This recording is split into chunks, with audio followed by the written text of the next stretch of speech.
Hey everybody, we're out here at Palm Valley again for another video. Today we're going to be diving into the 5 reasons I see why people struggle to break 90. We're going to dive into the problems I see, the solutions we have to fix it, and what you can do to start breaking 90 more often. Now, first thing I see most people do is they don't warm up. They don't come out a little early and stretch. They're not getting balls before a round, and I think that's one of the biggest things you can do. Whether you're just splitting a small bucket with a buddy or running out and grabbing a handful, it's important to get out here early. Make sure you know right off the bat, how are you feeling today? Are you striking the ball well? You want to try to get these nerves firing and loose and all the muscles nice and flexible before you're on the first tee. That way you're confident going into T1, hole 1, that you're going to play well. If you start off hozzling them, grounding them into the ground like this, you're having to fix it on course, it's going to be an epic struggle to make a better score. Take a few balls early, give yourself some chance to get mentally into it, get all the muscles loose, so you can hit the ball better. By doing that, you're going to save yourself a ton of strokes. Warming up is a big key. All you need is 10 or 15 minutes before you start, ideally more, but make sure you get loose and get ready, save some strokes. The second thing I notice most from people I play with is they struggle with putting. They don't understand how important this club is in their bag. Statistically, this is the club you use the most on the golf course. It's going to be important to make sure you and the putter are playing well. You want to take at least 5 minutes, hit the green, take 3 balls with you, and what I'm looking for here specifically is the speed of the greens. Every course is different. Some are slow, some are bumpy, some are lightning fast. I just want to aim to a hole and just practice pace. See right there, that's not terrible. It's about what I'm looking for. Get a little past the hole.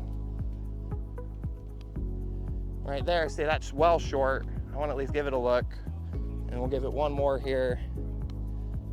Hopefully get it just right. And all I'm looking to do, hole in the putt is great. All I'm looking for is speed on the greens. So that was about 10 to 12 feet. If you have to do that 2 or 3 times.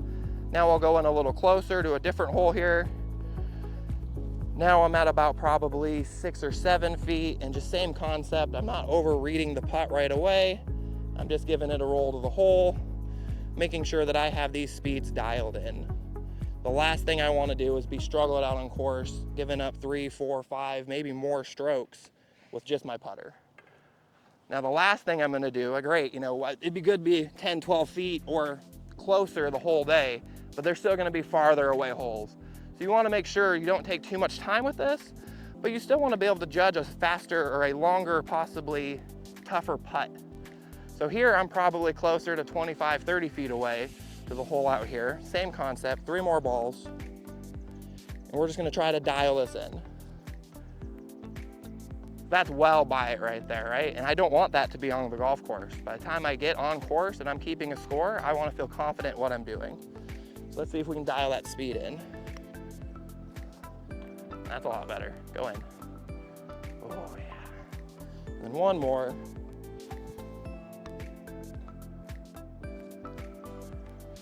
The last one's a little short, but I definitely got other judging the speed. Like I said, 5 minutes is all it takes to come out here and just get familiarized with the speed of the greens. You're gonna have courses that are fast, you're gonna have courses that are slow. Know which course you're on so you can play your best. All right, now I know what you're thinking, right? I've got my speed dialed in. Speed's not a problem. I just struggle reading the greens, right? A lot of people I see out on the course have a hard time really getting that line dialed in. They see a line, they think it's there, but they're too anxious or maybe nervous about their playing partners or just feel rushed for whatever reason to really actually make the read. If you're seeing a putt and you have a doubt, walk it out. Give it a little bit out here. This is part of the aim point method. Feel it with your feet. Make sure you're not walking anybody's line, but take that extra 10, 15 seconds to really reaffirm, okay, like this putt's going right to left. It's gonna give you that confidence to pick a line. Now I personally, you can use the line on the ball, or you can try to line it up just with something else. What I personally do is I'll take a line with my putter, go about a ball or 2 out, and just pick a target right in front of me where I know I need to get the ball over to get it to where it needs to be on the hole. I'll do a more in-depth putting video at some point talking about these techniques. One of the biggest things I do that's different, right? If you're struggling to break 90, you're not going to be on the PGA anytime soon. USGA rules aren't going to be the most important thing to you. I personally carry a putting ball, a ball I designate just for putts. I'm never going to hit it with a drive. It's never going to be a provisional ball. It's going to stay in my pocket just to be putted with. It could be a completely different ball than you're using. It could be the same ball as what you're using otherwise. But the important part of this is you want to make sure you have a really consistent ball that's going to allow you to make sure that you're getting a consistent roll on it. If it's too firm, it's going to just explode off the face and go too far. And if it's too soft, it's going to go real short. And this is probably where I think the ball makes the most difference. Also, reading on the putts here. I see a lot of people, and traditionally, most people are going to underread putts. You're going to see maybe it's going right to left. It needs to be about a cup out. And you're going to miss low. And what I mean by low is if the putt's coming in this way, it's going to come down here. And to kind of show you more what I mean on that.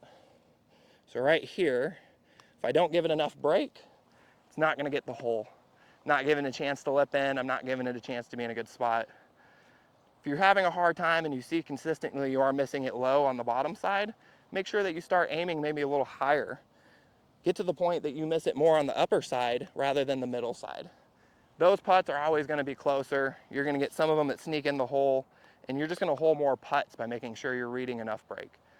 These kind of things are going to shave 5-10 strokes off your rounds if you're doing it right, and it'll easily get you under 90.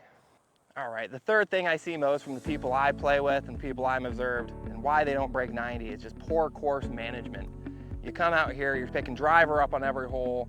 You're not really looking at some of the tools available to you, whether it be a map on the cart or an app on your phone or something like that, to help you map out where you want to be. You're just stepping up and aimlessly hitting the ball and then getting frustrated if it's in the houses or the water.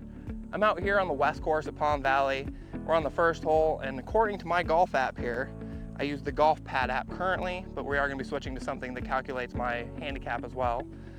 And it says I have about 230 to those trees, and then I'll reach the water. I hit driver about 280, 290 easily, which means I don't really want to hit driver. I see the narrow window I have up there is probably only about 10 to 20 yards wide. We're going to take 3-wood here. We're going to play a nice big fade and see if we can just set it down right in the middle of the fairway. Set ourselves up for a good chance of scoring.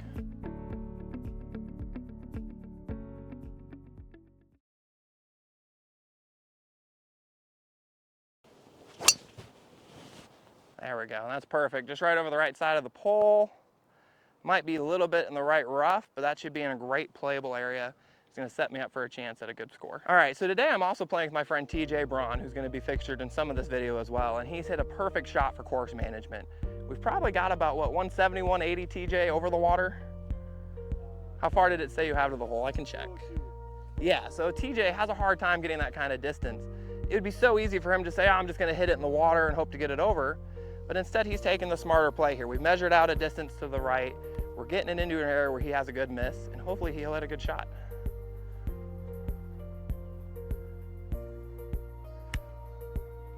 Get over, that should be perfect. Yep. And like I said, that's not gonna be the absolute perfect place, but it's not in the water. He'll have 100 to 120 yards into the hole from there, and he's setting himself up for the opportunity to make a good score. That's what this is about, keeping your score down, keeping the penalties off your card, and keeping the ball moving forward. All right, I've hit my shot absolutely perfectly. My cameraman's actually standing right next to the pole I was aiming at. I'm nice in the middle of the fairway here, and I've got about 170 to the middle of the green. I've left myself in a chance here to hit the green and hopefully start off with a great score.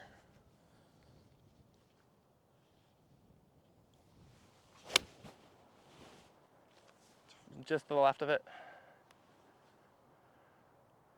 Couldn't see it land. And we hit a great shot right there. I can actually see it. It's a little long, but I'm gonna have a good look at bird here.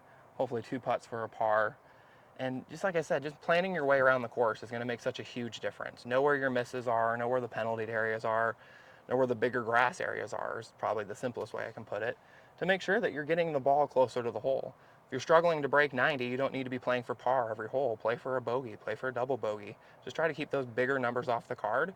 The easiest way to do it is to just manage your way around the course. All right, I've hit a great shot right to the middle of the green. Pin was nice and on the front here, but now, like I said, this is a really hard opening hole, and we've managed our way into a great spot.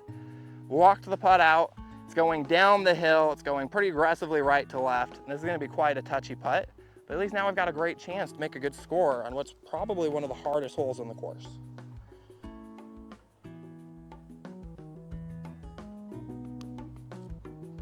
Park. It's all right though, we got a good look at it coming back. I'm just gonna finish this out real quick. Ball mark ahead of it.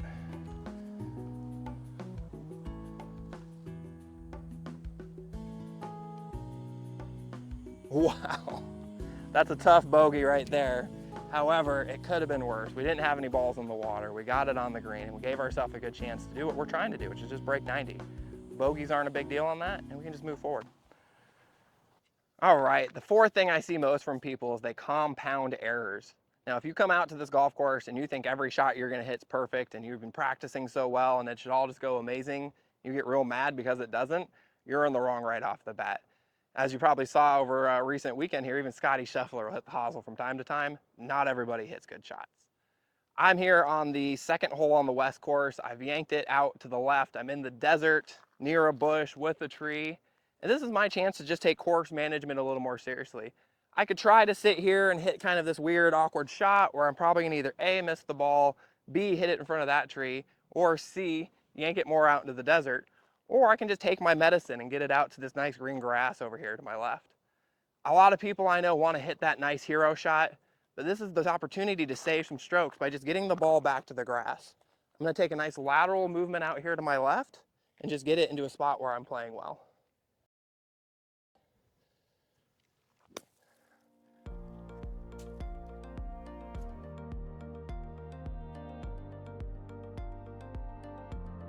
Now granted, is that the shot of the year? God no, that was not it, but I'm back in the grass, I can back moving forward, and we're gonna be on track to keep making good score.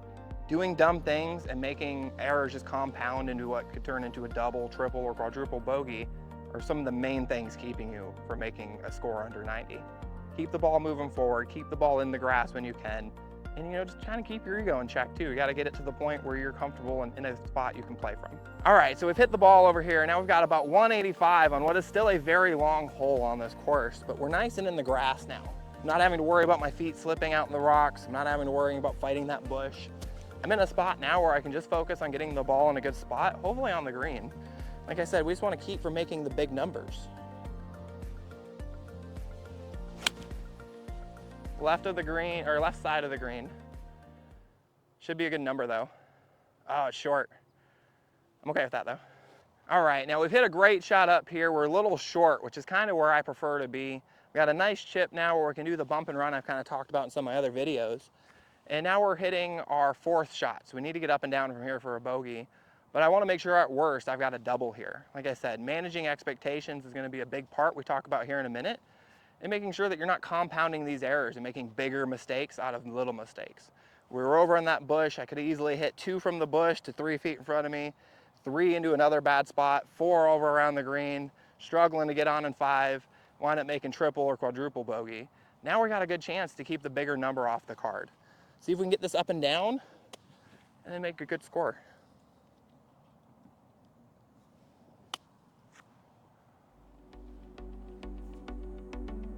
Just a little past the hole, but overall it's gonna give me a good look at a 5. All right, now we've got a nice little 4-foot look here at a 5. This is what we talked about earlier, right? I know the speed. I've taken the minute to line up the putt. I'm confident that I can put this in the hole to make a good score. That's a great 5 from that bush over there. We got up and down from around the green. We're keeping those big numbers off the card to keep it below 90. All right, so compounding errors is a big thing a lot of people do, and we're here on the 8th hole on the west course. TJ's hit a shot that isn't perfectly ideal. All right, that's off on the right. Now we're off short in the rough. It's really easy for a lot of players to come up here and think, now I've got to get this up near the hole on the green, got to hit a good shot. Don't compound these mistakes. TJ's got a nice 6-iron in his hand. How far are we going to the green? About 148. 148. We're just gonna get a nice controlled swing. This rough, we want good contact, get the ball up near the hole, and give TJ an opportunity to hopefully make a 5 at worst, and still have an opportunity at a 4 as well. That's a good ball. Kick in. I think I got a good kick too. That's gonna be in a good spot. I like this. TJ's left this in a great spot, just short of the green. He's hitting his 3rd. Gap wedge in hand. Like I said, this is something he can definitely get close, but we just want it in a good spot to make it a good number. See, and I like that. These greens are a little firmer and slower. But overall, that gives him a really good opportunity here to have 2 putts out of 5, keeping those big numbers off the card.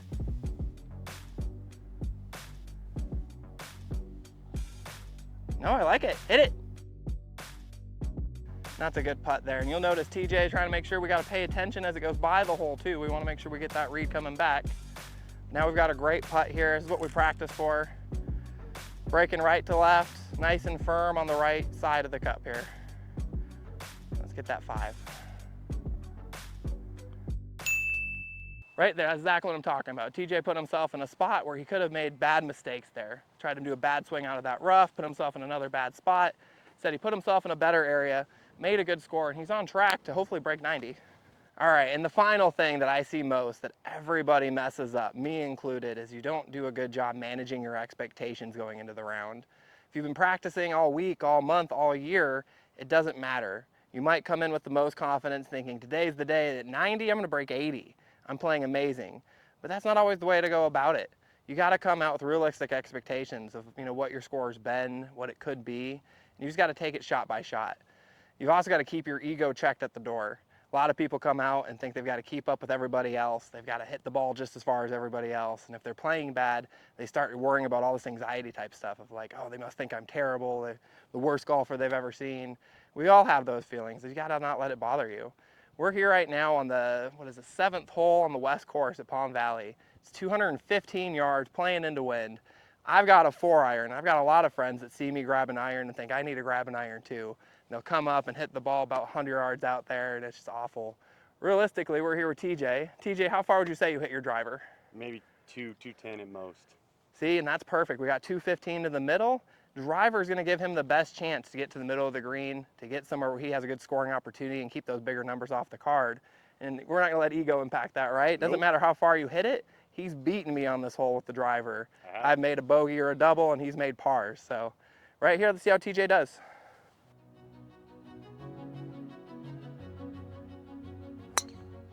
That's a good ball, just to the right of the green. Kick in. See, and right there, that's perfect. Into wind, that was gonna be hard to get all the way up there, but you're still in the grass. I've seen you come on this hole before we had these talks where you're hitting irons and fairway woods off into the desert, struggling to find them, getting frustrated, making 6s on this hole real easy. Now we're in a chance where you can get a nice chip on, a nice 2-putt. Let's finish out the hole and see how he does. See, even that right there is not the worst shot and it's not the best shot. He's hit it good, it's up on the left. He's got a good look at 2 putts for a 4, which is still a great number. All right, TJ's now on the green in 2. He's got a 2-putt par opportunity. Definitely a tough putt here. He's got his putting ball out. He's taking his time to look over the line.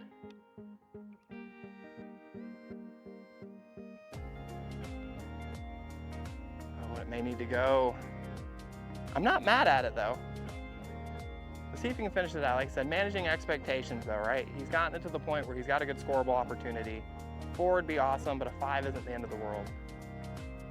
For informational purposes, TJ is about a year into golf and still fairly new. He's probably 100 plus most of the time, but he's trending upwards. I like this look here. Should be fairly straight at it.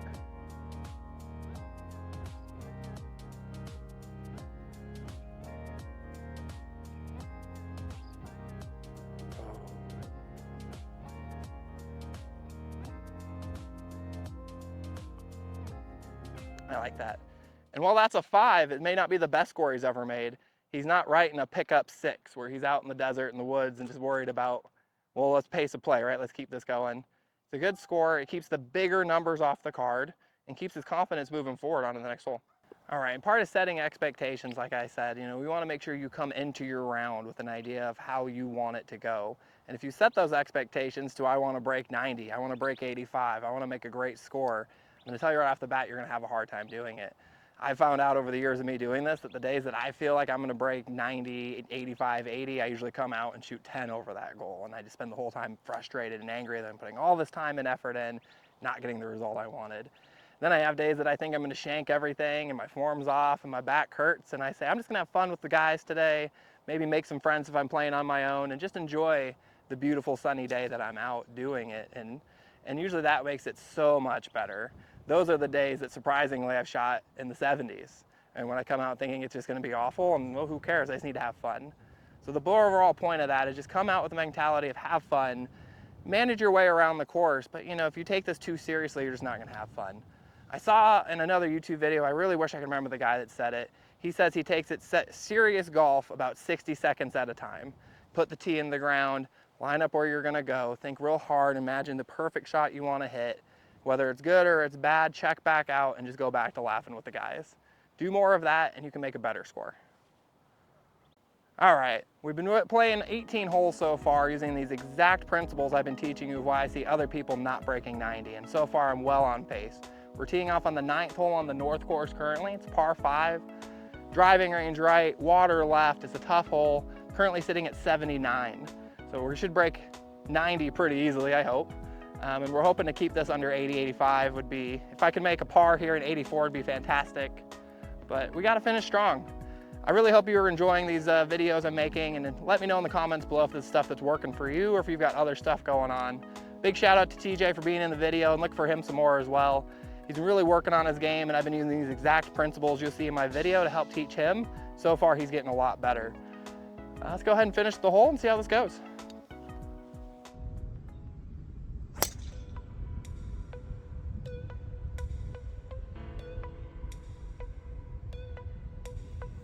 All right, we're on our second shot. We got about 220 to the middle of the green. Definitely gonna have to kind of fade it around this tree a little bit. I just gotta make sure I carry this at least 210 and keep it to the right of the edge of the water up there, and it should be fine. Let's try to see if we can keep this finish strong. It'd be great to end with like a birdie. It'd be great to end with this ball too, so.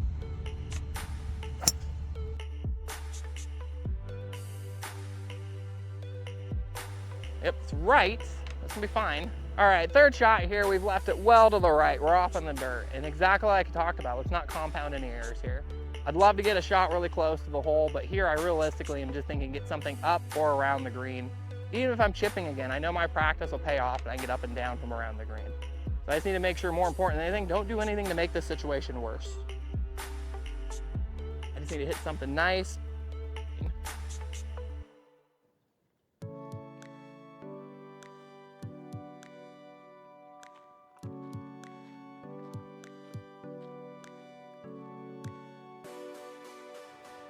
All right, we've got to look at birdie now. These greens are definitely a little furry, so I got to make sure I let it get to the hole. I want to give myself the best opportunity I can here. One putt for an 83, 2 putts for an 84. Going through the exact stuff we talked about, right? I've got my putting ball. I've got my opportunity. I'm confident in the read. I walked it out. Let's see if we can end this with a bang.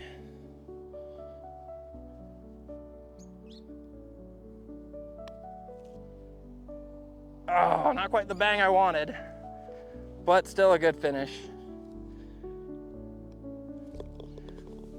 It's got me in for an 84. That's a great finish. We're gonna get off the green and let people keep playing. We'll catch back up with you in a second. All right, now we're in the clubhouse here. We brought it home with a nice 84. Easily broke 90 with all these principles I've been talking about. And honestly, I don't really stress breaking 90 anymore. But that was the big first hurdle for me, which is getting to the point where, you know, breaking 90 was getting to be a lot easier. As long as I'm healthy and I'm doing this and I'm practicing this exact stuff I talk about, I consistently break 90 all the time now. Now, I hope you really like this video. If you want to see some more content, stay tuned. I'm going to do some more stuff you can do out at the practice range, stuff you can do just normally in your round, videos about stuff you can do without practicing at all, just little things you can change between the years to be able to help yourself make a better score. I really hope you liked the video. Give me a big like and subscribe for more videos if you did.